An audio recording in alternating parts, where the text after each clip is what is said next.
José Manuel Sierra Milagros de Fe, un canal dedicado a compartir los mensajes y enseñanzas inspiradoras del pastor José Manuel Sierra. Aquí encontrarás reflexiones profundas sobre la fe, la esperanza y el poder de los milagros en la vida de los creyentes. A través de estos mensajes, descubrirás cómo vivir una vida cristiana plena, fortalecida por la gracia de Dios y el poder del Espíritu Santo. Queridos hermanos y hermanas en la fe, hoy quiero compartir con ustedes una experiencia poderosa que viví en mi reciente viaje a San Francisco. Allí, tuve el privilegio de visitar una iglesia, compartir la palabra de Dios y ser testigo del poder de la unidad entre los creyentes. Viajar largas distancias no es fácil, pero cada paso valió la pena al ver cómo Dios está obrando en su pueblo. En este mensaje, hablaremos sobre la importancia de la comunión en la iglesia, el crecimiento espiritual y cómo podemos vivir una vida que verdaderamente agrade a nuestro Señor. La Biblia nos enseña que cuando estamos unidos en Cristo, crecemos juntos y fortalecemos nuestra fe. Mi deseo es que este mensaje les inspire a profundizar en su relación con Dios y a ser parte activa de su obra. Que el Señor les bendiga y les guíe en este camino de fe. Pastor, es emocionante escucharlo en sus prédicas. Lo sigo desde la pandemia. Soy cristiana hace 30 años, pero he aprendido más escuchando sus devocionales y las prédicas. Soy de Buenos Aires, Argentina. Antes de dar la bienvenida a todos y cada uno de ustedes y de pasar las maestras con los niños a la escuela dominical, bueno, las cosas de la tecnología realmente son increíbles. Me dijeron que el domingo pasado la retransmisión que hicimos en directo, por lo visto, salió bien. A nosotros allí donde estábamos, las indicaciones es que estaba llegando bien, tanto la imagen como el sonido, pero bueno, ya lo que pasaba aquí no controlamos. Pero gracias al Señor, parece que llegó bien la retransmisión. Estábamos a casi 10.000 kilómetros de distancia, en San Francisco, en California, en el otro lado de los Estados Unidos, un viaje de 13 horas de avión cada otro, y la verdad es que fue un tiempo extraordinario. Estuvimos llevando cultos especiales el día viernes, la famosa isla de Alcatraz. El día viernes, el sábado estuvimos prácticamente todo el día en la iglesia, y luego el domingo también a la mañana, y fue, ya digo, un tiempo extraordinario. Tuvimos la oportunidad de ver cómo va marchando esta congregación, y estamos muy agradecidos al Señor porque se están haciendo las cosas muy bien. Por supuesto, había comida. No solamente las mujeres tienen comida cuando hacen alguna celebración. Nosotros también comimos algo. Bueno, yo prácticamente nada, pero los que estaban allí comieron bastante. Y tuvimos, ahí lo pueden ver, nuestro primer aniversario.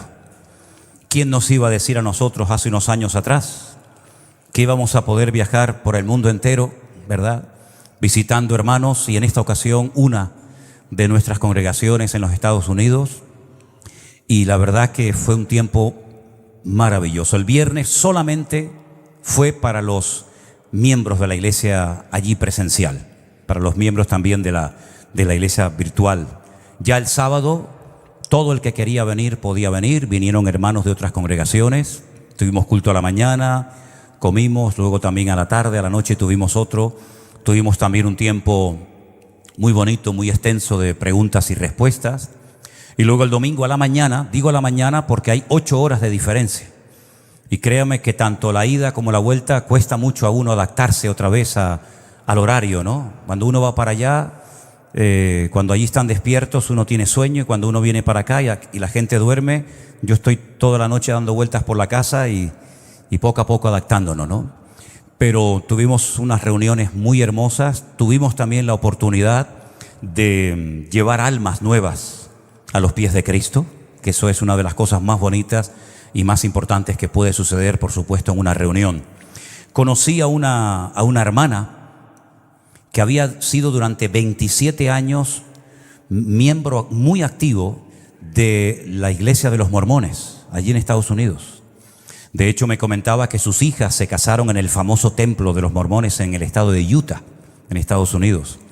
Y ella tuvo un encuentro con Cristo tremendo. Y todas sus hijas las logró llevar también a los pies de Cristo. Y ella vive a 8 horas de ese lugar donde estábamos celebrando el culto. Nosotros todavía en San Francisco no tenemos un local, digamos, propio o digamos como este que podemos alquilarlo, sino que ese es el salón de un instituto, de un colegio. Solamente los hermanos se pueden congregar ahí los días domingos. Durante toda la semana están los chicos estudiando en la escuela y ellos ven el culto, como lo vieron ustedes el domingo pasado, por esa pantalla grande que ustedes vieron ahí. Y esta hermana viajó 8 horas en coche, con 5 mujeres más que la acompañaron, y una de ellas aceptó al Señor cuando hicimos un llamado. Después tuvieron que volver otras 8 horas a su respectivo hogar, porque viven cerca de la ciudad de San Diego. Ellas hicieron noche el día sábado allí. Pero me impactó muchísimo ver cómo el Señor ha llevado su palabra a rincones donde jamás en la vida habíamos pensado que llegaría la palabra. Ver a personas que hicieron 8 horas en coche de ida y 8 horas de vuelta para ir a un par de cultos y darle las gracias públicamente al Señor por lo que estos años han representado para ellas, es realmente espectacular. Pero aún más me sorprendió saber que esta hermana, que fue durante 27 años miembro de la Iglesia de los Mormones, ahora mismo en su casa está llevando un grupo de estudio bíblico con mujeres. Y estas son las cosas que hace el Espíritu de Dios. Amén, hermanos. Estas son las cosas que hace el Señor. Ese es el grupo de la iglesia. Esos son los miembros de la iglesia de San Francisco. No están ahí las visitas, no están ahí hermanos que vinieron de otras congregaciones. Solamente aparecen ahí los hermanos que forman parte de esa iglesia. Aparte de ese precioso grupo de hermanos, hay 6 hogares donde se hacen reuniones. Todas las semanas hay 6 hogares diferentes donde se dan estudios bíblicos con la finalidad de alcanzar almas nuevas. Y el objetivo es cada vez que haya más hogares que sean como hogares evangelísticos donde se predique la palabra y después puedan venir a los respectivos cultos.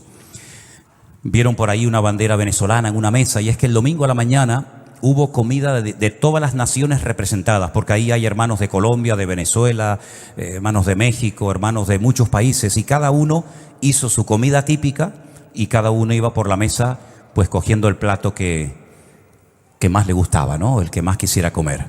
Así es que doy gracias al Señor por esta obra que el Señor ha levantado ahí en ese lugar, y estamos muy agradecidos porque al día siguiente, el día lunes y martes, nos llevaron a este parque espectacular que yo, mientras grabábamos algunos devocionales y sacábamos algunos vídeos y fotografías, yo le decía a Luis, que fue el que me acompañó en esta ocasión, ahí estábamos grabando un devocional, es imposible en estas fotografías poder transmitir la grandeza de ese parque.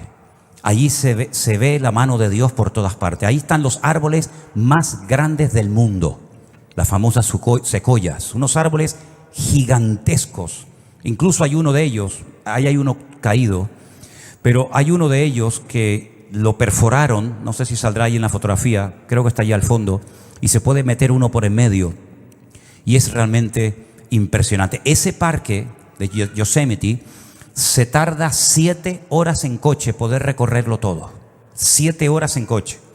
Imagínense, en 7 horas casi te vas de una punta a otra de casi de España, ¿no? Y ahí solamente para recorrer ese parque. Allí grabamos algunos devocionales, allí sacamos algunas fotografías y fue un día, digamos, de descanso, donde vimos la mano de Dios, porque la mano de Dios, hermanos, se ve por todas partes. Yo le decía, todas esas paredes que ven ahí son de granito, una altura tremenda. Yo le decía a los hermanos que es una lástima que hay creyentes que han desarrollado como una especie de habilidad para ver al diablo por todas partes. ¿Conocen gente así? El diablo por aquí, el diablo por allá. Y hermanos, perdónenme, pero yo es que a quien veo por todas partes es a mi Dios. Yo veo al Señor por todos lados. Yo cuando veo esas montañas, esos ríos, esos valles, esas cascadas, realmente me quedo con la boca abierta. Digo, Señor, los cielos cuentan la gloria de Dios y el firmamento anuncia la obra de tus manos.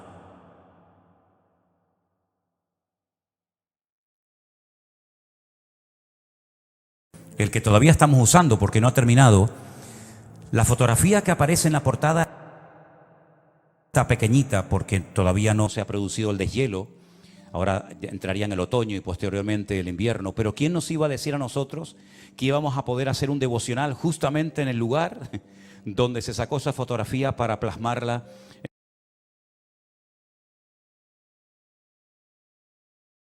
al Señor? Y estamos muy contentos por esa congregación hermosa que el Señor ha dado y ha sustentado hasta el día de hoy. A Él toda la gloria y la honra. Fuerte ese aplauso a nuestro Dios. Aleluya. Gracias, mi Señor Jesús. Amén. Qué bueno es nuestro Dios. Aleluya. Pueden pasar los niños a la clase de la escuela dominical. Y me pasaron una nota diciéndome que tenemos una visita de unos hermanos que vienen de muy lejos y vienen específicamente para estar con nosotros en el culto de hoy. Son hermanos que vienen desde la República Dominicana, nada más y nada menos. Nuestra hermana Ivana Durán, nuestra Juana Durán, nuestra hermana Rosa Julia y nuestro hermano José Pérez. ¿Dónde están? ¿Se pueden poner de pie los tres? Damos un fuerte aplauso a nuestros hermanos. Dios les bendiga, hermanos queridos. Qué tremendo de tan lejos, ¿no? Me decían los hermanos que esta mañana estuvieron en el puerto de la Cruz, ¿sí? Y esta tarde aquí con nosotros. Y creo que usted me decía que nos lleva siguiendo desde el 2018, cuando yo tenía el pelo negro. Casi rubio, sí, bueno. Ahora no sé lo que tengo, pero un día fui rubio. Bienvenidos, hermanos. Que Dios les bendiga. Después, por favor, del culto se acercan a los hermanos y les saludan. Me imagino que ustedes se congregan en una iglesia allí en la isla, ¿no? En la República Dominicana. El único país del mundo. Esto es una cosa tremenda. El único país del mundo que tiene la Biblia dentro de la bandera de su país. Ni los americanos, mi hermano. Ni los americanos tienen eso, pero ustedes tienen la honra de tener la Biblia dentro de su bandera. Y dice, ¿qué dice dentro? Está escrito el libro de Primera de Juan. En Primera de Juan hay un texto ahí. Qué tremendo. Que no es lo mismo Juan que Primera de Juan. No, no es lo mismo. Mire si no es lo mismo, hermana. Mire si no es lo mismo que un día un pastor le mandó una felicitación a una parejita recién casada y le mandó el texto Primera de Juan 5:8. Pero el que estaba escribiendo se equivocó y puso Juan 5:8. Y hay una gran diferencia porque Juan 5:8 dice 5 maridos has tenido y el que ahora tiene no es el tuyo. Y Primera de Juan 5:8 dice el perfecto amor echa fuera el temor. Fíjate lo que hace un numerito. Claro, cuando el muchacho recibió aquí dice, ¿tú has tenido 5 maridos? ¿Qué cosa es esto? Por eso hay que tener mucho cuidado con los versículos que se digan bien, ¿verdad? Como me dijo una vez uno, dice, yo leo la Biblia. Porque le digo, pero tú usted tiene que leer la Biblia para conocer la voluntad de Dios, para tener una fe madura. Dice, si yo leo la Biblia, pastor. Digo, sí, ¿dónde lee usted la Biblia? Dígame algo de la Biblia. Dice, yo leo, y se inventó. Dice, yo leo en Jeremías. ¿Usted lee en Jeremías? ¿Qué lee usted de Jeremías? ¿Qué es Jeremías? A ver, y me dice, bueno, ya el apellido no me lo sé, me dice. Fíjate tú. Tremendo. ¿Ya pasaron los niños a las clases? ¿Sí? Ok, muy bien. ¿Hay alguien más que esté de visita por primera vez en esta tarde entre nosotros? ¿O ya todos han estado con anterioridad en la iglesia? Todos han estado aquí. Muy bien. Vamos a orar un momentito y darle gracias al Señor. Este es el momento que los hermanos en diferentes lugares ya se están conectando, ¿verdad? Dejando el tiempo de alabanza en sus lugares para seguir la predicación en vivo y en directo y disfrutar en esta tarde de la palabra que el Señor tenga para nosotros en el día de hoy. Alabado sea tu nombre, Señor.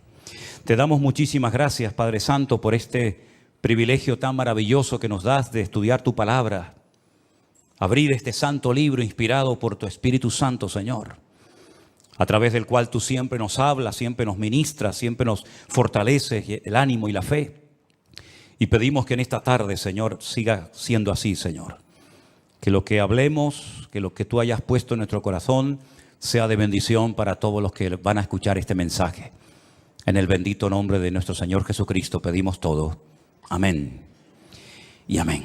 Yo estaba leyendo anoche a altas horas de la madrugada, porque no tenía sueño, en el libro de los Hechos, uno de los relatos donde se cuenta la conversión del apóstol Pablo, más conocido como Saulo de Tarso. Este hombre causó mucho daño a la iglesia, porque él creía que su deber era perseguir a los cristianos e impedir el avance y el crecimiento de estos grupos, de este mensaje diferente que esta gente estaba predicando. Él dice cuando se convirtió que él consideraba que este era su deber, que Dios lo había, por así decirlo, como elegido para que él impidiera que los cristianos se expandieran y para que esta secta, como se le llamaba en aquel tiempo, fuera conocida en todas partes del mundo. Dice que envuelto en este proyecto de obstaculizar, de impedir el avance y el crecimiento de este grupo, de este movimiento nuevo, él se acerca a las autoridades religiosas de su época y les pide autorización para poder viajar a otras naciones y traer a Jerusalén a personas que formaban parte de este grupo y forzarlos a renegar de su fe en Cristo. Y entonces dice que él recibe unas cartas que le autorizan a ir, por ejemplo, a Siria, concretamente a Damasco, su capital, para traer creyentes a Jerusalén y allí forzarlos y probablemente hasta torturarlos. Y vete tú también saber si hasta matarlos, para que volvieran otra vez al cumplimiento de la ley de Moisés y a todas esas cosas que sabemos. Y el capítulo 9 nos cuenta parte de su testimonio y dice la palabra de Dios que mientras él iba camino hacia Damasco, él cayó a tierra. Algo le pasó. La presencia del Señor fue tan poderosa que él cayó desplomado al suelo. Y entonces queda automáticamente ciego. Y oye una voz que le hablaba en hebreo. Y la voz le decía, Saulo, Saulo, ¿por qué me persigues? Dura cosa te es dar coces contra el aguijón. Él no entiende lo que está pasando. Él no sabe ni siquiera quién le está hablando. Y es entonces cuando él se atreve a preguntar, ¿quién eres? Y la voz le dice, yo soy Jesús, a quien tú persigues. Se queda realmente sorprendido, pierde la capacidad de poder moverse libremente porque ha quedado ciego y dice que está 3 días sin comer ni beber absolutamente nada. Y allí está esperando a ver qué va a pasar con su vida. Había en esa ciudad un discípulo llamado Ananías, que no lo vayan a confundir con el Ananías que cae muerto en la iglesia primitiva, que era el marido de Zafira, ¿se acuerdan? Había un tal Ananías que el Señor le habla y le dice, levántate, ve a la calle que se llama Derecha, busca en casa de un tal Judas a un tal Saulo de Tarso, porque él allí está orando. Y ha visto en visión a un varón llamado Ananías que entra y le pone las manos encima para que recobre la vista. Ahora, lo que va a responder Ananías, en cierto sentido, a mí me recuerda un poco la actitud de Moisés cuando el Señor lo llama a través de aquella zarza que ardía y no se consumía en el desierto, ¿se acuerdan? Cuando el Señor le habla y le dice que ha llegado el momento de volver a Egipto, de sacar al pueblo de la esclavitud, etcétera, etcétera. Y él ha sido escogido por el Señor para cumplir con esta función. Y él pone todo tipo de excusas y bueno, Señor, no me van a creer, yo soy un hombre que no tengo facilidad de palabra, etcétera, etcétera. Y el Señor, pues después de una serie de pruebas, lo logra convencer y finalmente él va. Bueno, pues fíjense cómo responde a esa orden Ananías al Señor y le dice, Señor, he oído de muchos acerca de este hombre. ¿Cuántos males ha hecho a tus santos en Jerusalén? Y aún aquí tiene autoridad de los principales sacerdotes para prender a todos los que invocan tu nombre.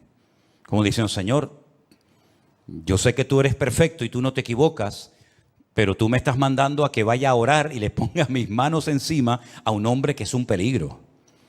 Un hombre que tiene poder incluso en esta ciudad para llevarnos presos y matarnos si quiere en Jerusalén. Por lo tanto, no sé, no lo dijo, pero probablemente le pasó por la mente. Decir, si hay otro por ahí que tú pudieras mandar, yo te lo agradecería, ¿no? Pero el Señor le dice, ve, porque instrumento escogido me es este, para llevar mi nombre en presencia de los gentiles, de los reyes y de los hijos de Israel. porque yo le mostraré cuánto le es necesario padecer por mi nombre.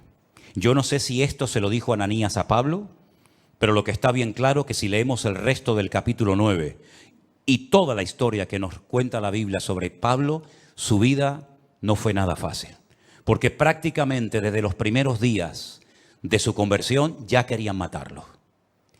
Dice en el versículo 17, entonces Ananías entró en la casa, poniendo sobre él las manos, le dijo, hermano Saulo. Fíjate qué bonito, ¿no? Ya no es ese perseguidor, ya no es ese hombre peligroso, sino ahora es mi hermano Saulo. El Señor Jesús que se te apareció en el camino por donde venías, me ha enviado para que recibas la vista y seas lleno del Espíritu Santo. Al momento le cayeron de los ojos como escamas y recibió al instante la vista y levantándose fue bautizado. Y habiendo tomado alimento recobró fuerzas y estuvo Saulo por algunos días con los discípulos que estaban en Damasco. A los pocos días ya de recuperarse y de encontrarse bien y recobrar la vista, ya inmediatamente se puso a predicar el Evangelio de Jesucristo. Y ya desde aquellos primeros momentos, ya los judíos habían decidido quitarle la vida. La Biblia dice que los discípulos lo tuvieron que descolgar por el muro una noche porque querían matarlo. Ahora bien, en el versículo 26 dice la siguiente historia referente a Pablo. Cuando llegó a Jerusalén, trataba de juntarse con los discípulos, pero todos le tenían miedo, no creyendo que fuese discípulo. ¿Qué te parece? Entonces Bernabé, tomándolo, lo trajo a los apóstoles y les contó cómo Saulo había visto en el camino al Señor, el cual le había hablado, y cómo en Damasco había hablado valerosamente en el nombre de Jesús. Y estaba con ellos en Jerusalén y entraba y salía. Y hablaba denodadamente en el nombre del Señor y disputaba con los griegos, pero estos procuraban matarlo. No solamente los judíos, sino también los griegos lo quieren matar. Y no han pasado años de su conversión, sino que ya digo, desde casi al momento de convertirse, ya todos querían quitar de en medio a este hombre. Cuando supieron esto, los hermanos le llevaron hasta Cesarea la Marítima, que está en la costa, donde años más tarde, ¿se acuerdan? Un tal Cornelio llamaría a Pedro para que le predicara la palabra, y entonces de ahí lo enviaron a su ciudad, a Tarso. Y ahora viene algo muy interesante. Ya Pablo se ha convertido, un hombre que atemorizaba a la iglesia, a los cristianos, y a continuación, una vez convertido, una vez que este hombre ha tenido un encuentro tremendo con el Señor y su vida ha cambiado radicalmente, dice, entonces las iglesias tenían paz por toda Judea, Galilea y Samaria, que son las tres provincias en las que se divide Israel. Al norte Galilea, al centro Samaria y al sur Judea. Bueno, pues en todo el país, Judea, Samaria y Galilea, dice la Biblia que las iglesias tenían paz. Y dice además que eran edificadas, andando en el temor del Señor, y se acrecentaban fortalecidas por el Espíritu Santo. Si guarda relación la paz de las iglesias con la conversión de Pablo, ustedes pueden opinar lo que quieran, pero yo sinceramente creo que se notó que Pablo se había convertido. Porque la paz, una cosa es la paz que tenemos dentro por nuestra relación con el Señor, y otra cosa es que en las iglesias se pudiera cantar y se pudiera predicar la palabra y se pudieran reunir los cristianos libremente a raíz, yo estoy convencido, de la conversión del apóstol Pablo o de Saulo de Tarso. Ahora bien, no hay nada más hermoso que una iglesia que está en paz. Esto no significa de que no vamos a ser perseguidos o no vamos a tener problemas, opresiones o dificultades. Pero cuando una iglesia internamente entre sus miembros hay paz, yo creo que es una de las bendiciones más grandes que una iglesia puede tener. Así como un hogar que está en paz es una bendición. Un hogar en guerra, un hogar en crisis, donde hay gritos, peleas, insultos, etcétera, tiene que ser terrible. Pero cuando hay paz en el hogar, qué bendición. Amén, hermanos. Cuando los hijos están cómodos y a gustos con sus padres, cuando los padres están cómodos con sus hijos, cuando hay paz, cuando reina la paz del Señor en el hogar, es una bendición. Exactamente igual es en la iglesia. El tema de la paz es algo tan importante que la Biblia dice que hay que buscar la paz. Y una vez que la encuentras, síguela y no la pierdas. Y dice más, en cuanto dependa de vosotros, estad en paz con todos.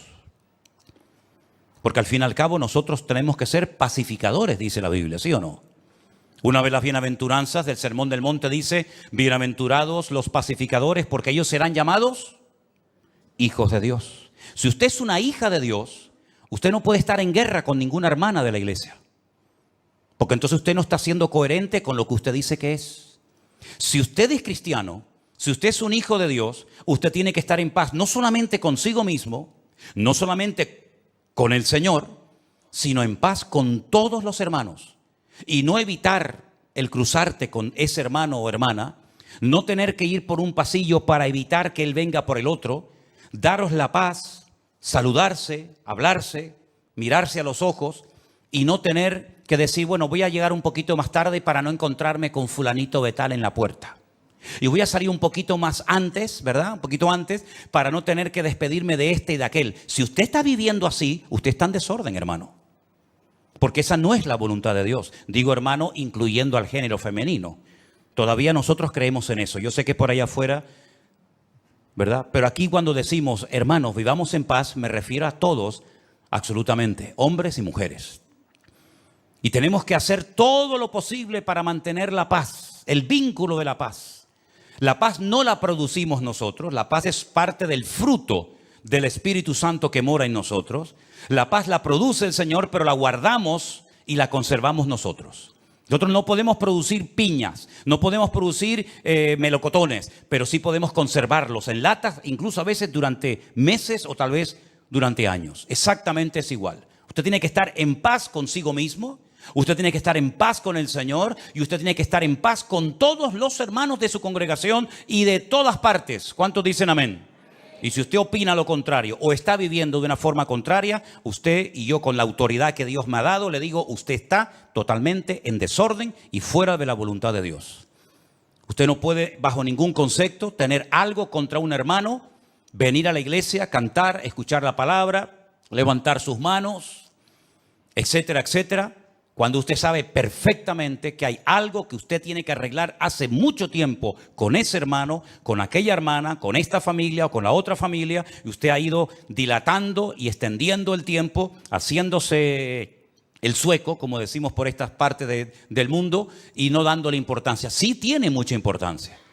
Hasta el punto que el Señor Jesucristo dijo, si cuando vas a ofrecer tu ofrenda al altar, te acuerdas de que hay algo que tiene que ser arreglado, deja tu ofrenda en el altar, ve, reconcíliate primero y luego ven y presenta tu ofrenda. Pero lo primero es tu relación horizontal con los hermanos. Y después vienes, yo no me voy a ir ni me voy a cansar de esperarte, pero si tú no amas a tu hermano al cual ves, no digas que amas a Dios al cual no ves, porque la Biblia llama a tales personas mentirosas. ¿Cuántos dicen amén? Tenemos que ser pacificadores, tenemos que buscar la paz y mantenerla, tenemos que hacer todo lo posible por vivir en paz. Y si alguien no quiere perdonarte, si alguien no quiere arreglar el tema, bueno, pero por lo menos que usted cuando ponga su cabeza en la almohada duerma con su conciencia tranquila y sepa que usted ha hecho todo lo posible por arreglar el asunto, por arreglar el problema, y si no ha sido posible, por lo menos que usted diga, yo hice mi parte y ahora le dejo el tema en las manos del Señor. Pero no le quite importancia a este tema, porque no hay nada más hermoso y nada más poderoso que una iglesia en paz. Repito, no solamente con el Señor, sino también entre los hermanos. ¿Cuántos dicen amén?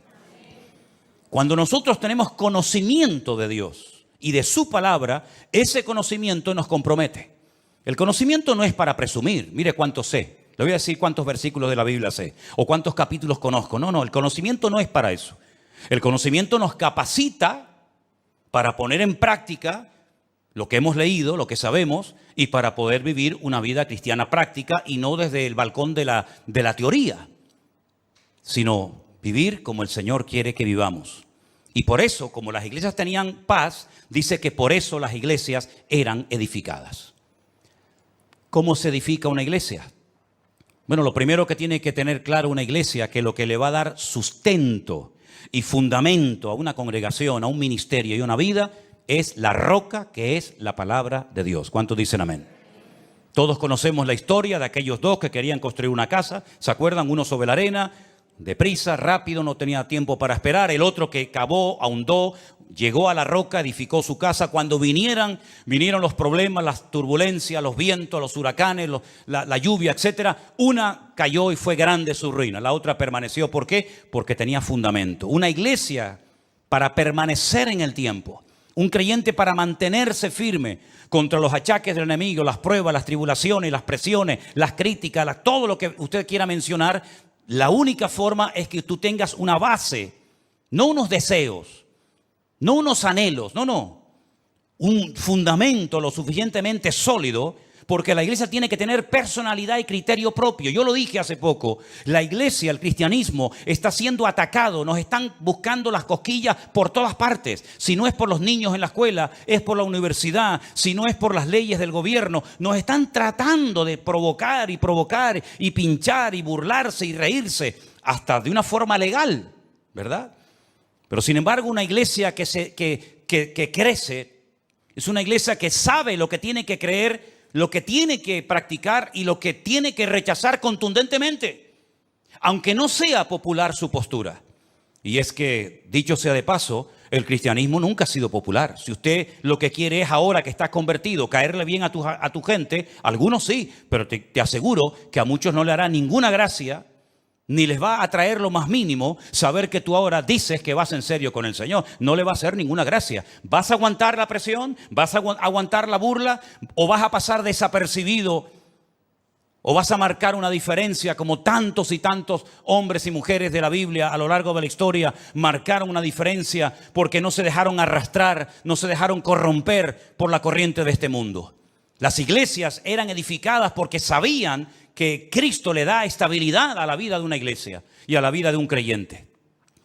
Nosotros tenemos que ser muy valientes hoy en día, y perdonen que les diga, para encontrar a muchos cristianos valientes. Y valiente no es venir a la iglesia, eso no tiene ningún acto de valentía, por lo menos en Europa.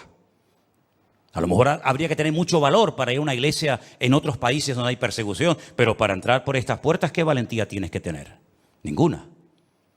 Para leer la Biblia no hace falta ser valientes, por lo menos hoy por hoy, hoy en día en Europa o en países que nos están viendo ahora mismo. Pero yo cuando hablo de valentía, hablo de tomar decisiones, de estar dispuesto a jugármela por el Señor. Hemos dicho durante años cosas que yo después compruebo a la luz de la realidad, que son simplemente teorías y opiniones. Lo primero en mi vida es el Señor. ¿Seguro que lo primero en tu vida es el Señor? ¿Tú estás seguro de eso? ¿Tú estás plenamente convencido que el justo por la fe vivirá? Entonces, ¿por qué no vive por fe? Si eso es verdad y tú lo crees, ¿por qué te agarras tanto a lo que tienes y no a lo que eres en el Señor?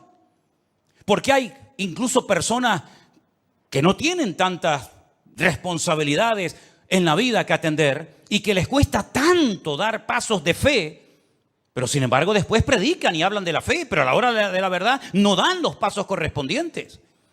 Las iglesias del Nuevo Testamento eran iglesias valientes, no solamente porque se jugaban la vida, muchos de ellos, sino porque el cristianismo llegará un momento en el que vas a ser confrontado con tu fe. Y en ese momento tú tendrás que demostrar si verdaderamente tú estás bien parado en Cristo o no. Las iglesias tenían paz, por lo tanto eran edificadas, pero dice además que andaban en el temor de Dios.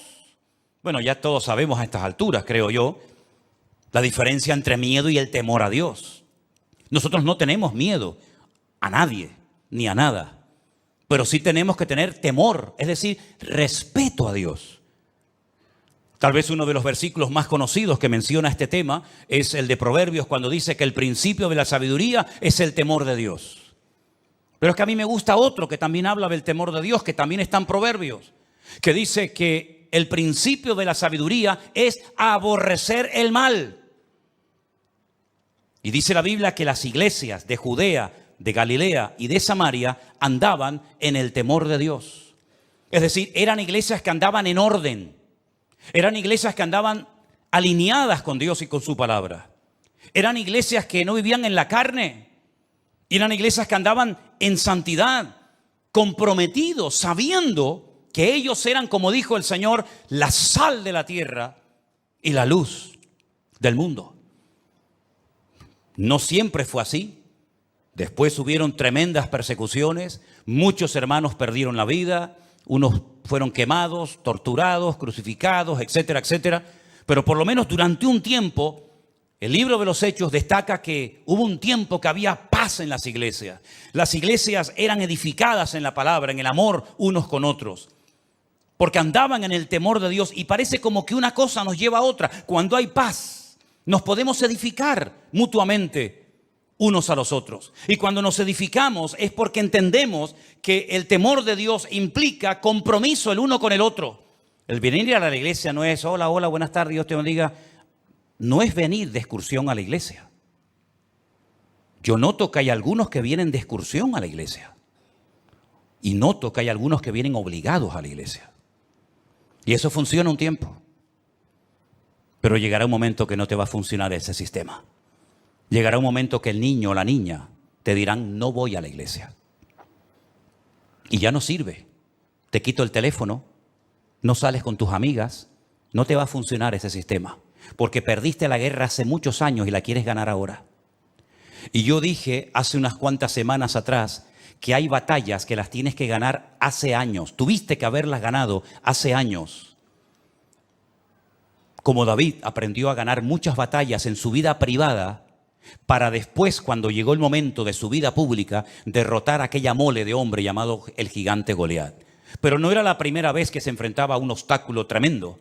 Ya él después contó lo que hacía en su vida privada, que por cierto nadie lo sabía, pero él y Dios sí lo sabían. Por lo tanto, hay batallas que si tú has ido perdiendo en tu intimidad, después no vengas aquí dándotelas de valiente de que ahora todo se va a solucionar porque has perdido la guerra hace muchos años. Por eso cada día, dice Pablo, empezamos de cero. Y corro para ver si logro hacer aquello para lo cual un día el Señor me agarró a mí.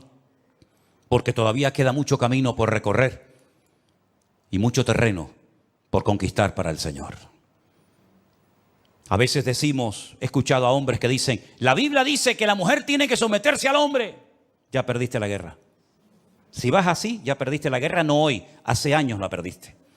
La Biblia dice, los hijos tienen que honrar a sus padres. Y si subes el volumen para darle como más fuerza a tu argumento, hace años que perdiste la guerra. Ya ni usando el versículo te funciona. Porque no es por presión, es por convicción. ¿Tú te has asegurado de que tus hijos han nacido de nuevo?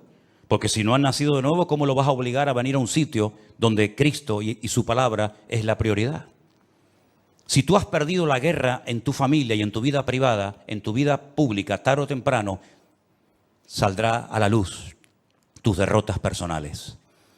Por eso, queridos hermanos, si no somos capaces de andar en el temor de Dios, ¿qué es el temor a Dios? Pongamos ejemplos prácticos. El temor a Dios es tener respeto a las cosas de Dios. El saber que aunque nadie me está mirando, aunque nadie me está observando, eso que estoy haciendo en ese momento, eso que estoy mirando en ese momento, no es la voluntad de Dios. Y no necesito a alguien que me fiscalice, no necesito a alguien que me haga sombra o me ponga encima su mirada para decir, ay, perdón. Porque yo sé que los ojos del Señor me están observando 24 horas al día. Y el temor de Dios funciona cuando debería de funcionar cuando estoy acompañado y cuando estoy solo. Y ese era uno de los secretos del crecimiento numérico y cualitativo de la iglesia en aquellos tiempos. Que andaban en el temor de Dios, sabían que hay cosas que no le agradan al Señor. Y déjenme que les diga algo. En aquellos tiempos, por lo menos en este momento, no todo el mundo tenía como tú y como yo una Biblia en la mano. Porque eso de tener una Biblia en la mano completa, desde lo que Dios le decía a Moisés, lo que Dios le revelaba a David en aquellos hermosos salmos, lo que el Señor le reveló a Juan en la isla de Patmos en cuanto al futuro, lo que Pablo daba como instrucciones a las iglesias de Corinto, de Éfeso, de Colosa, de Filipo, etcétera. Toda esa instrucción, toda esa enseñanza, toda esa sabiduría, toda esa colección inmensa de palabras reveladas e inspirada por Dios, eso es un privilegio que durante siglos y siglos millones de hermanos nuestros no tuvieron. Es muy fácil cuando tú oras al Señor decir, bueno, creo que esta porción de Corintios o de Romanos o de Filipenses o este salmo o esta palabra de Isaías o de Jeremías o este ejemplo de Daniel o de José me pueden venir bien. Sí, claro, pero porque tú tienes toda la Biblia. Pero te repito, durante siglos y siglos hubieron millones de hermanos nuestros que nunca tuvieron el privilegio de tener una Biblia en sus manos. Y eso es algo que tenemos que valorar. Hay cosas que tenemos que valorar en nuestra vida para que nuestra vida realmente sea una vida fructífera y bendecida por el Señor. Y una de ellas es tener toda la palabra de Dios en mi mano, a la cual puedo recurrir y estudiar y escudriñar en cualquier momento. ¿Cuántos dicen amén? Otra cosa muy importante que tenemos que valorar es la iglesia que tenemos. ¿Saben cuántos hermanos les gustaría tener un lugar donde poder congregarse y no lo tienen?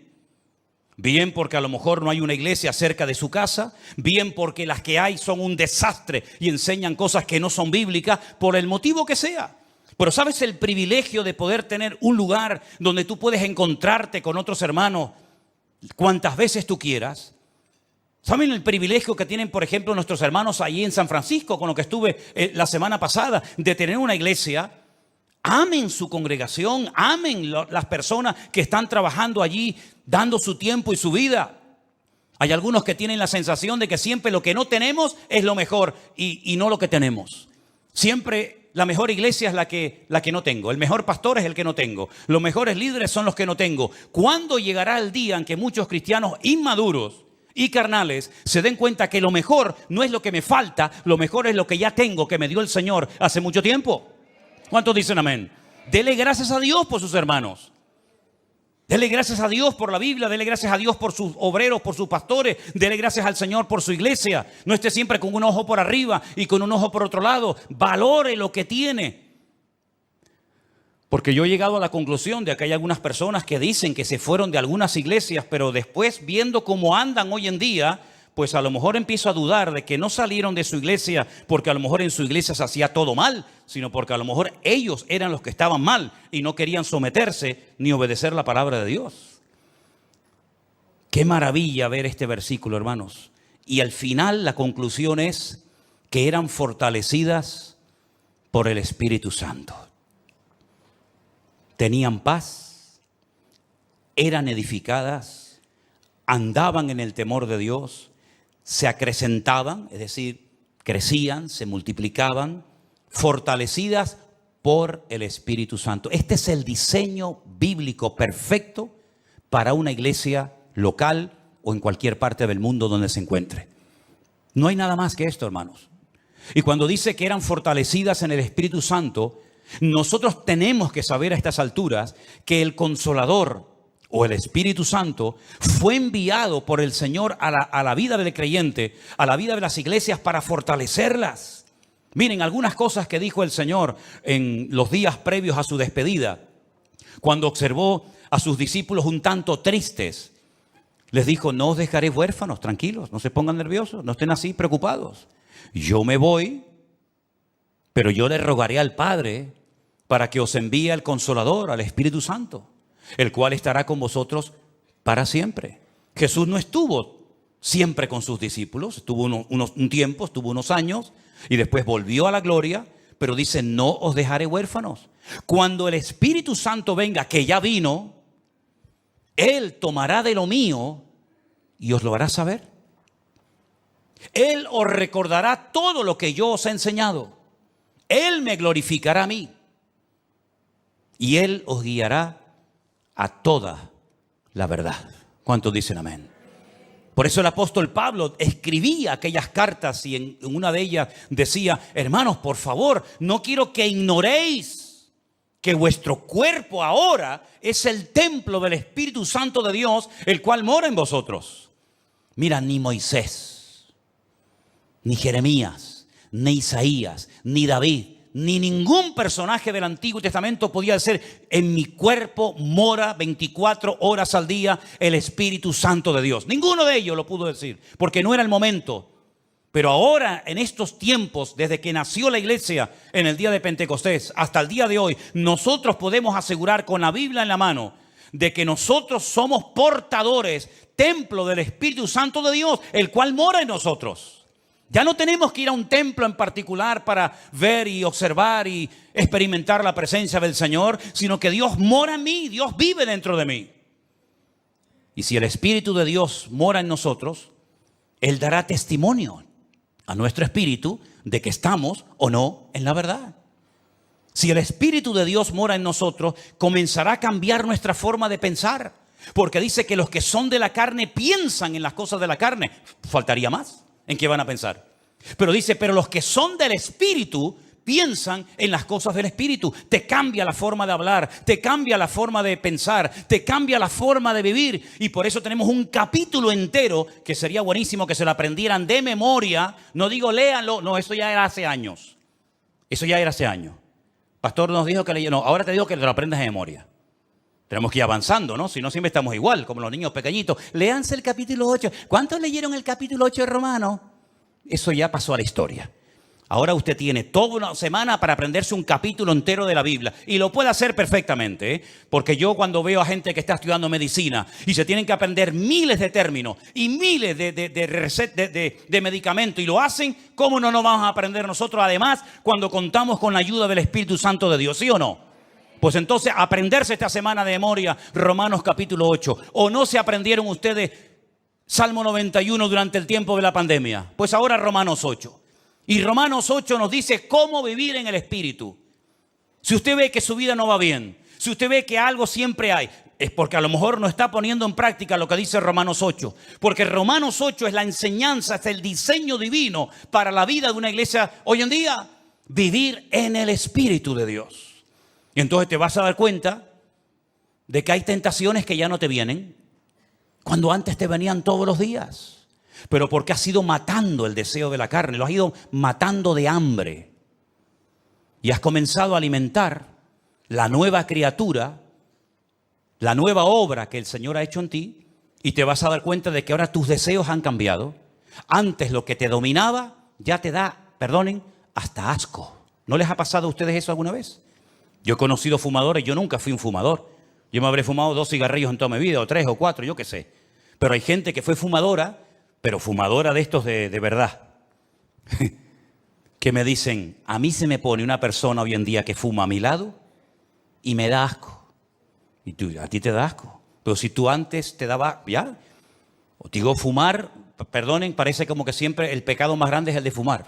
Bueno, digo criticar, o digo beber, o digo cualquier otro.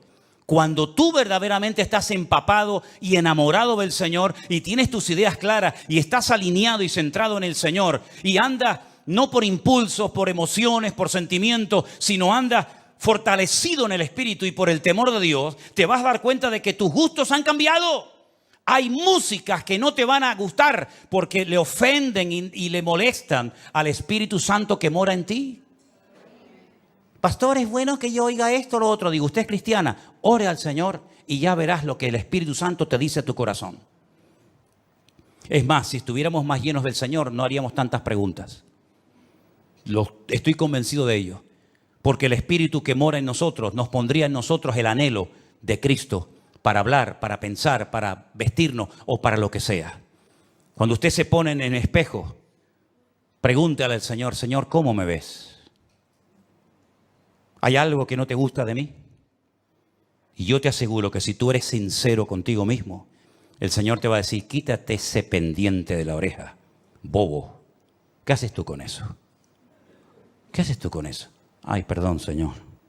¿Y para qué te estás pensando en poner un tatuaje? No, pero me voy a poner, esfuérzate y sé valiente. Déjate de tatuaje y vive esforzado y valiente. Porque te lo puedes poner en el brazo, pero después puedes ser un pelele y un machango. Así que déjate de tanto tatuaje y tanta bobería. Señor, ¿y yo puedo ir a la playa y quitármelo de arriba para ponerme morenita? Tú te vas a dar cuenta que cuando tú estás alineado con el Señor y fortalecido en el Espíritu y andando en el temor de Dios, hay muchas cosas que tú dices, oye, yo no sé lo que me pasa, pero ya no tengo deseo de hacer aquello, o de ver esto, o de tocar lo otro. ¿Por qué? Porque el Espíritu que mora en vosotros os anhela celosamente, dice la palabra de Dios. Y si no, miren ejemplos en la Biblia de personas que nunca jamás leyeron la Biblia y decían, eso no lo podemos hacer porque eso no es la voluntad de Dios. ¿Y dónde lo habían leído? No hace falta leerlo. Tenían tanta comunión, estaban tan alineados con el Señor que sabían lo que a Dios le agradaba y lo que a Dios le desagradaba. Así de claro. Pero claro, hijo, si tú vives en la carne, si tú estás todo el día pensando en la carne, si estás rodeado de carne y si también te mueves en un ambiente de carne y después dices, no, es que no se me abren las puertas, es que Dios no me ayuda, es que Dios no me bendice, pero tú te crees que con la vida de desorden que tú llevas, Dios tiene la obligación de edificarte, de fortalecerte y de bendecirte. Hay un precio que pagar, queridos hermanos. Esto no es apretar un botón y decir, bueno, yo toco el botón y ya de arriba abajo el Señor me llena, me bendice y me transforma. No es así. Primeramente piensa, ¿cómo me llevo yo con mis hermanos en la iglesia? ¿Hay paz unos con otros? Porque si no hay paz, esto no es para ti, ¿eh? Esto no es para ti. Tendrás que pasar hoy, aceptar al Señor, pedir perdón y arrepentirte. Pero si tú estás en paz, entonces, ¿qué vas a querer? Edificar a los hermanos. Y si habéis prestado atención a la lectura esta tarde que dice, ¿cómo se edifica la iglesia? Por la actividad propia, mutua, de cada miembro. ¿Lo habéis leído, no? ¿Sí o no? El cuerpo va creciendo según la actividad propia de cada miembro para ir edificándose en amor. Así se edifica una iglesia. Con la actividad de cada uno de nosotros, aportando cada uno su granito de arena, aportando cada uno su don, su talento, su habilidad, su conocimiento, etcétera, etcétera, y cada uno aportando lo que tiene que aportar, lo que Dios te ha dado. Ese cuerpo va creciendo y se va edificando hasta llegar a la estatura de la plenitud de Cristo, a un varón perfecto. Eso es lo que dice la palabra de Dios. Si lo hacemos, el crecimiento viene solo. Esta gente no tenían que salir por las calles haciendo campañas evangelísticas. Es que yo no veo en la Biblia campañas evangelísticas, sino que dice que el Señor añadía cada día a la iglesia los que habían de ser salvos. No estoy diciendo que no haya que salir a predicar el evangelio, no estoy diciendo eso. Lo que estoy diciendo es que el Señor mandaba a la congregación y era la iglesia un imán que atraía a la gente, porque el estilo de vida de los creyentes era diferente, y lo que hoy en día la gente está buscando es gente que sea honesta, que sea sincera, que vivan lo que predican y no que digan una cosa y que luego hagan otra. Por eso, mis queridos hermanos, el Espíritu Santo se movía en aquellas congregaciones con una libertad tremenda. ¿Por qué? Porque donde hay santidad, donde hay orden, ahí se mueve el Espíritu de Dios. Cuando la iglesia no es esto, cuando la iglesia no funciona según este diseño bíblico, la iglesia se convierte en lo que tú quieras. En un club de amigos, en una ONG, en un lugar de altruismo, en un lugar donde se reparte tal vez comida, pero la iglesia perdió la función de ser el agente de Dios en este mundo. Y el Señor nos da la oportunidad y el privilegio de reunirnos pues 1 o 2 veces a la semana o cuando sea en este lugar o en cualquier otro. Pero durante la semana la luz se esparce.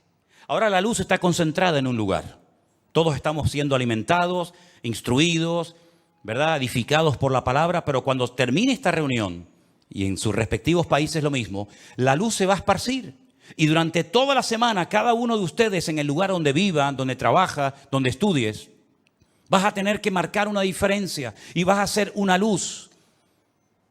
Pero estás realmente fortalecido, edificado en el Señor para poder vivir una vida cristiana victoriosa. Porque si tu vida cristiana depende única y exclusivamente de un culto, yo no sé cómo aguantas, sinceramente. Yo no sé cómo puede aguantar un creyente viviendo única y exclusivamente de cultos. Eso es muy complicado. Tú tienes que tener tu propia comunión y tu propia relación con el Señor cada día. Porque aquí dentro, no digo que no se te presenten tentaciones, porque a veces hay algunos o algunas que vienen con otras intenciones, pero digamos que las tentaciones grandes no están dentro de la iglesia. Seamos sinceros. Las tentaciones, las presiones, etcétera, etcétera, está allá afuera. Cuando tú estés solo mañana y te llame aquel o aquella, ¿cómo vas a reaccionar, hermano? ¿Cómo vas a reaccionar? ¿Con la carita de santo y de bueno que tenías hoy? ¿O te volverá a salir el indio que llevamos todos dentro?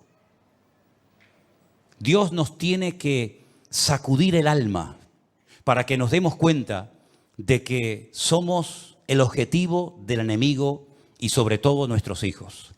Que Dios nos ayude a entender que cuanto más unidos, más arraigados a la palabra, más en santidad, en paz y en orden vivamos, más fortaleza espiritual todos vamos a tener para poder vivir una vida cristiana victoriosa. Saulo estuvo 15 años sin aparecer en la escena. A los 15 o 16 años vuelve a aparecer, ya el Señor le ha revelado el Evangelio, ya viene con otras, ¿verdad?, con otro estilo de vida. Pero lo que está bien claro es que todos y cada uno de nosotros somos responsables de nuestra vida cristiana. Usted no puede depender de cultos, no puede depender de pastores, usted tiene que depender única y exclusivamente de su relación con el Señor. Mi pregunta es, y concluyo, ¿está usted en paz con el Señor? ¿Y con usted mismo? Porque hay gente que está enfadado con ellos, ¿sabían eso? Hay gente que no se soporta, no se aman. ¿Y cómo va usted a amar al prójimo si al prójimo hay que amarlo como a ti mismo? Hay gente que está enfadada con ellos mismos. No le gusta su cuerpo, no le gusta su gordura, no le gusta su delgadez, no le gusta su altura, no le gusta no sé qué. Están enfadados, están con problemas personales terribles. Y llevan años arrastrando, y mira cómo estoy, y mira cómo no estoy, y mira el granito aquí, y mira el granito allá, y mira que no sé qué. ¿Ya te has aceptado a ti misma? ¿Sí o no? Yo me acepté a mí mismo hace muchos años, ¿eh? No tengo ningún problema personal conmigo mismo. Estoy en paz con Dios, estoy en paz conmigo mismo, pero en lo que tenemos que esforzarnos cada día es estar en paz con todos los hermanos, ¿sí o no? Esa es nuestra obligación. No va a venir el arcángel a decir, vete a hablar con ella, llámala aparte, vete allí, arriba, abajo, y arregla este tema antes de que te vayas de la iglesia. Es una vergüenza que hay creyentes que a veces tienen una oportunidad en un culto para arreglarse con un hermano y no aprovechan la oportunidad y se van. Y si te hubieras muerto durante la semana, te vas de este mundo con la pena de no haber arreglado la situación con este hermano o con esta hermana. Es nuestra obligación, es nuestro deber, ¿verdad? ¿Estás edificándote en el Señor cada día? ¿De qué estás comiendo, mi hermano? ¿Qué estás comiendo? ¿Qué estás alimentando tu alma? ¿Con la palabra de Dios, con buena literatura cristiana, teniendo comunión con el Señor y con su palabra? ¿Estás comiendo sanamente o estás comiendo basura?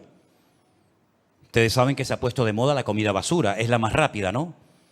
Ay, hermano, me invitaron unos hermanos a comer un potaje en su casa. Qué diferencia comerte un buen potaje a comerte una birria de hamburguesa. Hazme el favor.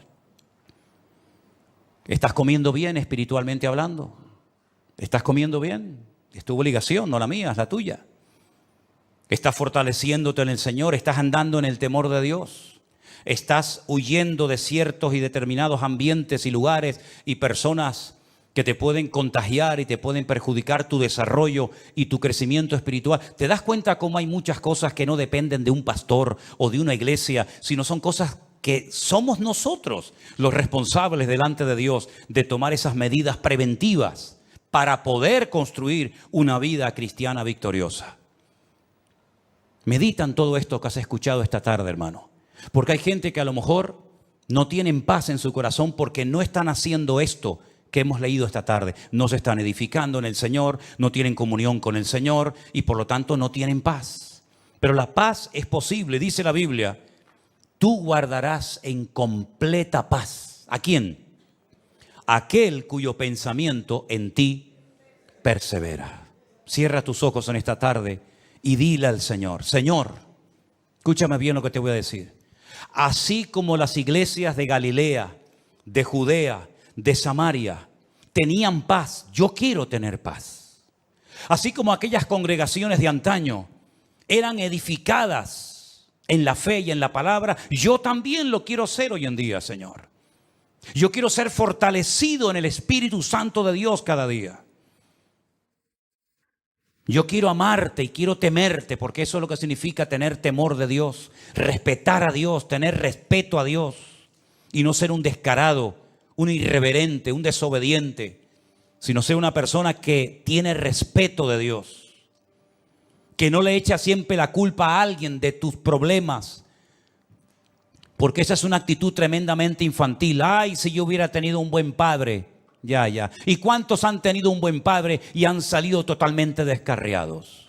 Así que no le eches la culpa al padre que no tuviste o a la madre que no tuviste o que tienes. No le eches la culpa al pastor, al diablo, al mundo, a la iglesia, a los jóvenes. No, ya está bien. Así actúan los niños pequeñitos. Siempre la culpa la tienen los demás. Pero es tiempo, mis queridos hermanos, de mirarnos, de examinarnos a nosotros mismos, de probarnos a nosotros mismos y de reconocer que yo soy el único responsable de mi vida espiritual, de mi crecimiento y desarrollo. Valore lo que Dios le ha dado, mi hermano. No esté saltando de flor en flor, saltando de un lugar a otro. Parece que siempre lo que hacen los demás es mejor que lo que usted tiene o Dios le ha dado. Y si el lugar en el que usted está dice que no tiene lo que tienen otros, pues ya sabe lo que tiene que hacer: aportar, colaborar, integrarse. Y de esa manera usted podrá aportar lo que dice que no tenemos.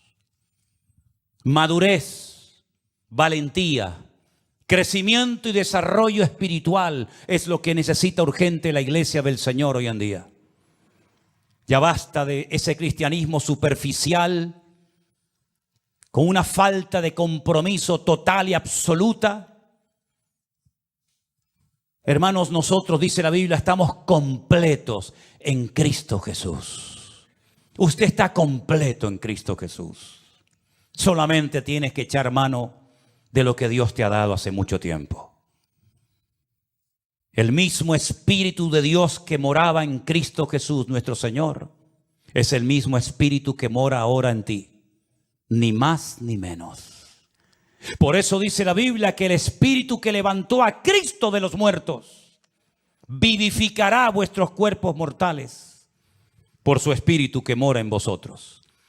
Escuche bien esto: el mismo Espíritu que ungió a Jesús, el mismo Espíritu que guió al Maestro, el mismo Espíritu que Él dijo: el Espíritu de Dios está sobre mí y me ha ungido para dar vista a los ciegos, para dar libertad a los cautivos, para pregonar el año agradable del Señor. Ese mismo Espíritu ahora mora dentro de usted. El mismo, la misma unción, la misma autoridad, el mismo poder. Use, eche mano. Como decía Pablo a Timoteo, echa mano de la vida eterna. Usa lo que Dios te ha dado. Aviva el fuego del don de Dios que está en ti. No lo apagues. Cumple con tu llamado. Cumple con tu ministerio. Esfuérzate. Pelea la buena batalla. Acaba la carrera. Guarda la fe. Es nuestro deber. Son deberes personales, intransferibles. Nadie puede ocupar mi lugar de oración ante mi Dios. Alguien puede orar por ti, pero si tú no oraste ese día, te lo perdiste. Nadie puede ocupar esa banca, esa silla donde tú estás sentado más que tú. Porque un día Cristo se apareció en un culto y faltaba uno, y fue el mejor culto de todos, porque se apareció nada más y nada menos que el resucitado, victorioso y glorioso, el Rey de Reyes y Señor de los Señores, y Tomás no estaba. Nadie puede leer la Biblia por ti. Nadie puede evangelizar por ti. Otros podrán hacer algo parecido a ti, pero tus deberes eres tú el responsable de cumplirlos. Ni papá, ni mamá, ni la esposa, ni el marido, ni los hijos, ni el pastor, ni la iglesia. Tú eres el responsable. Es como si tú mañana no vas a trabajar. Tal vez el jefe puede llamar a otro, pero tu deber era haber estado allí. Así que, mi querido hermano y amigo, como le dijo el Señor a Ananías, levántate y ve a orar por Saulo de Tarso. Es que es un hombre peligroso. Levántate y vete a orar por Saulo de Tarso. Es que he oído de muchos males que ha hecho a tus santos en Jerusalén. Levántate y ve a la calle derecha. Pon las manos sobre él para que recobre la vista. Ananías, déjate de excusas. Levántate. Y como dice la palabra, y lo dijo Saulo de Tarso, es hora de levantarnos del sueño, porque la noche está avanzada y se acerca el día. Señor, gracias por tu palabra. Queremos ser esta iglesia de la cual se habla aquí en tu palabra, iglesias fortalecidas en el Espíritu, Iglesias que andan por el temor de Dios, en paz, los hermanos unos con otros, sin guerras, sin peleas, sin murmuraciones ni divisiones internas. Queremos, Señor, vivir conforme a tu diseño en nuestras vidas. Que tú tomes posesión de todo nuestro ser y que en estos tiempos difíciles en los cuales nos ha tocado vivir, podamos ser la sal y la luz del mundo. Sabemos que la tierra ya está dando esos dolores de parto tremendos. Cada vez serán más frecuentes y más dolorosos. Y aunque el hombre natural no puede entender lo que está sucediendo, el hombre espiritual sabe qué está sucediendo. Y algunos dicen, ¿por qué? ¿Y por qué? Y yo digo, ¿por qué no? No es por qué. Sabemos para qué el Señor está permitiendo todas esas cosas en países donde se prohíbe su palabra, en países donde persiguen a los cristianos, en países donde se dice en un libro sagrado que tienen que Cristo no es el Hijo de Dios y que no murió en una cruz y que no resucitó, ¿no? Pues muy bien, no quieren andar a las buenas, serán sacudidos como la higuera hasta que caigan de rodillas y reconozcan que el único que puede traer paz es aquel que murió y resucitó al tercer día y está próximo a venir otra vez a este mundo. Recibe la gloria, mi Señor. Aleluya. Sigue obrando, aunque el mundo se burle y se queje, sigue sacudiendo a las naciones de la tierra para que crean que tú eres el camino, la verdad y la vida. Aleluya. En el nombre de Jesús. Amén. Nos ponemos de pie, amados. Aleluya, Jesús. Te adoramos. Levanta tu mano al cielo y adora al Señor, Jesús. Adoren al Señor, hermanos queridos. Él está aquí con nosotros ahora mismo. Aleluya. Santo tu nombre. Aleluya. Te adoramos, Señor. Digno eres. Digno eres, Señor. Sigue obrando, Jesús. Sigue obrando, Señor. Sigue hablando, Señor. Sigue hablando. Oh, Jesús. Gracias. Oh, gracias, Señor. Gracias, Señor. Te adoramos. Oh, gracias. Gracias, Señor Jesús. Aleluya. Y más de ti, sí, Señor. Gracias, Jesús. Te adoramos, te adoramos. Oramos, Señor Jesús. Aleluya.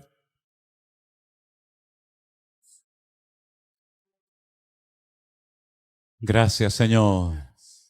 Quisiera yo aprovechar también la oportunidad para recordarles a todos que el mes que viene todas las hermanas de la iglesia están invitadas a un mini retiro que van a llevar a cabo en el puerto de la Cruz, ¿verdad? Tienen que anotarse. Ahí están los datos, la fecha,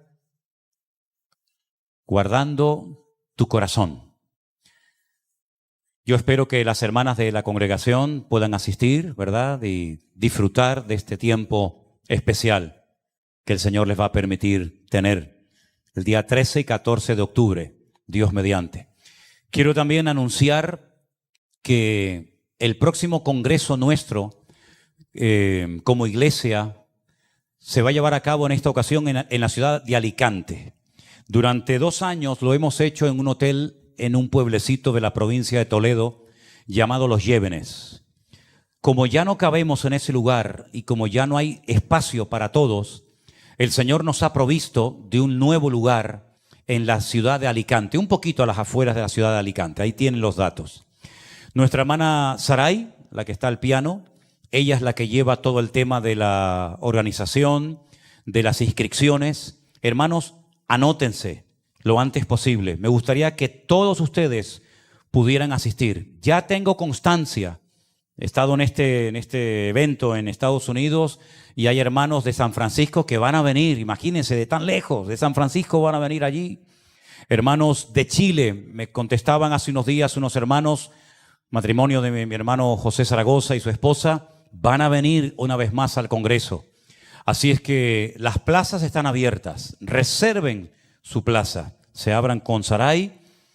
Ahí están los días, ¿verdad? ¿Están por ahí? Sí, ahí no se ve bien aquí, tengo la luz, del 28 al día 31 de marzo del año que viene, en plena Semana Santa. Con el tema de los vuelos hay que darse prisa porque es una fecha muy complicada, no es en Madrid, es en Alicante y entonces hay que ir haciendo ya ciertas gestiones para estar en ese lugar. El lugar es precioso, el lugar es muy bonito, mucho más amplio. Todos vamos a estar juntos, no como en el Congreso de Toledo, que unos tenían que ir a un hotel, otros tenían que ir a otro y luego después subir en autobús, sino que todos vamos a estar juntos y sería muy bueno que ustedes pudieran ir. Algunos dirán, pero es que no tengo dinero. Pues ya sabe lo que tienes que hacer. ¿Qué tiene que hacer un creyente cuando le falta algo? ¿Alguien sabe? ¿Orar? Uno dijo, pedirle a otro. No. Orar. Ore al Señor. ¿Cuánto vale? Señor, me hace falta este dinero para el avión y para la estancia. ¿Y el Señor te lo va a dar? ¿Cuántos dicen amén? Si no lo crees, no lo vas a recibir. Está más claro que el agua. Es como yo le digo a la gente, ay, yo quiero ir a Israel. Pues ore. Y si oro, ¿qué va a pasar? Dios te va a llevar. Así de claro. La primera vez que yo fui a Israel, me invitaron. Un matrimonio me invitó, fui. Y todas las demás veces que he ido, el Señor me ha llevado. Entonces yo te estoy enseñando cómo yo vivo y a mí me da resultados. Yo quiero ir a Israel, ora. Mañana te vas a encontrar por la calle un sobre o te va a venir alguien, yo qué sé. Yo quiero ir al Congreso, no tengo dinero, ore y el Señor te va a suplir. Así llevo 41 años de mi vida y no me ha fallado nunca el Señor. Así es que mire, y les voy a contar como testimonio. Y cuento este testimonio, yo sé que supongo, quiero creer que aquí hay la suficiente madurez para poder interpretar el testimonio que yo voy a dar. Porque siempre hay los de la mente retorcida, ¿no?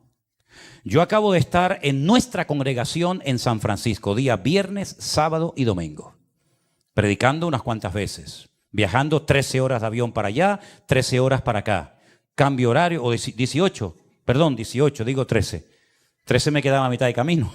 18 horas para allá, 18 horas para acá. Escala 6 aviones, porque tuvimos que ir 3 aviones para allá, 3 aviones para acá. Bien, cuando terminó todo, el hermano Jeremías y su esposa, Jessica, que son los responsables que yo he puesto al frente de nuestra obra en San Francisco, me llamaron aparte y me dijeron, mira, este sobre con este dinero es lo que se ha vendido de tus libros. Aquí tienes el dinero. Se vendieron tantos, tienes el dinero, los que no se han vendido, aquí quedan. Vale, perfecto. Y ahora él me dice, nosotros como iglesia queremos darte una ofrenda. Y me dijo la cantidad, una muy buena ofrenda, créame, muy buena ofrenda. Y yo le dije, no la voy a aceptar. Pastor, ¿la rechazas? Digo, no es rechazarla. No quiero que nadie piense que yo hago esto por dinero. Le dices a la iglesia que muchísimas gracias, pero no quiero que nadie vaya a pensar, claro, este viene de España, nos da 3 o 4 cultos, después se lleva una gran ofrenda, ¿verdad? Así cualquiera. Y le dije, no le voy a dar ese gusto a nadie, así que no quiero la ofrenda, Dios les bendiga, se la quedan.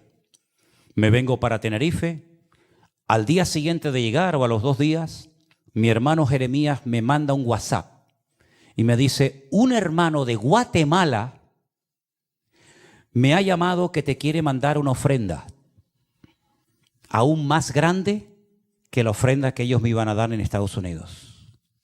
Y me dice, ¿tú me dejas que ese testimonio lo cuente en la iglesia? Digo, no es que te dejo, tienes que contarlo en la iglesia para que la gente sepa que si no viene por un lado, viene por otro, pero Dios es fiel y no le debe absolutamente nada a nadie. Ese es nuestro Dios.